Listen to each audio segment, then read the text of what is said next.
The Revolt of the Home Gods. There be three broad rivers of the plain, born before the memory of fate or fable, whose mothers are the three grey peaks whose fathers was the storm.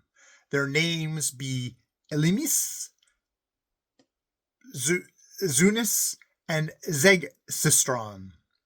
And Imis is the joy of lowing herds, and Zunis hath bowed his neck to the yoke of man, and carries the timber from the forest far up below the mountains. And Segstrion sings old songs to shepherd boys, singing of his childhood in a lone ravine, and of how he once sprang down the mountainsides and far away into the plain to see the world, and of how one day at last he will find the sea. These be the rivers of the plain, wherein the plains rejoice. But old men tell, whose fathers heard it from the ancients, how once the lords of the three rivers of the plain rebelled against the law of the worlds, and passed beyond their boundaries, and joined together, and whelmed cities, and slew men, saying, "We now play the game of the gods, and slay men for our pleasure, and we will be greater than the gods of Pagana." And all the plains was flooded to the hills. And Emis, Zunis, and Segstrion sat upon the mountains, and spread their hands over their rivers that rebelled by their command. But the prayer of men going upwards found Pagana, and cried in the ear of the gods, "There be three home gods who slay us for their pleasure, and say that they be mightier than Pagana's gods, and play their game with men." Then were all the gods of Pagana very wroth, but they could not whelm the lords of the three rivers, because being home gods, though small, they were immortal. And still the home gods spread their hands across their rivers, with their fingers wide apart, and the waters rose, and the voice of their torment grew louder, crying, "Are we not Emis, Zunis, and Zegstron?"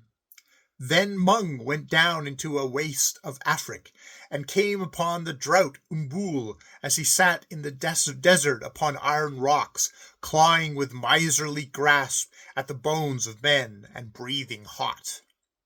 And Mung stood before him as his dried sides heaved, and ever as they sank, his hot breath blasted dry sticks and bones. Then Mung said, "Friend of Mung, go thou and grin before the faces of Emis, Zunis, and Zegstron, till they see whether it be wise to rebel against the gods of Pagana." And Umbul answered, "I am the beast of Mung." And Umbul came and crouched upon a hill upon the other side of the waters, and grinned across them at the rebellious home gods. And whenever Emis, Zunis, and Zegstron stretched out their hands over the rivers, they saw before their faces the grinning of Umbul, and because the grinning was like death in a hot and hideous land, therefore they turned away and spread their hands no more over their rivers, and the waters sank and sank.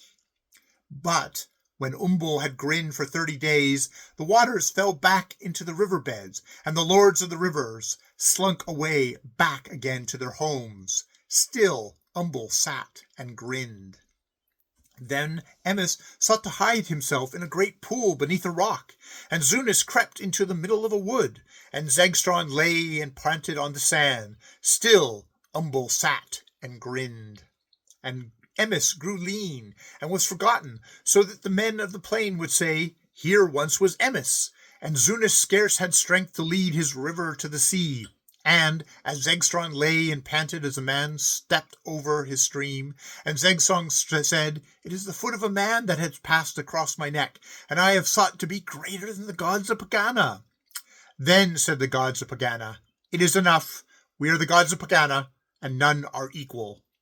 Then Mung sent Umbul back to his waste in Afric, to breathe again upon the rocks and parch the desert, and to sear the memory of Afric into the brains of all who ever bring their bones away. And Emis, Zunis, and Zegstron sang again, and walked once more in their accustomed haunts, and played the games of life and death with fishes and frogs, but never essayed to play it any more with men, as do the gods of Pagana.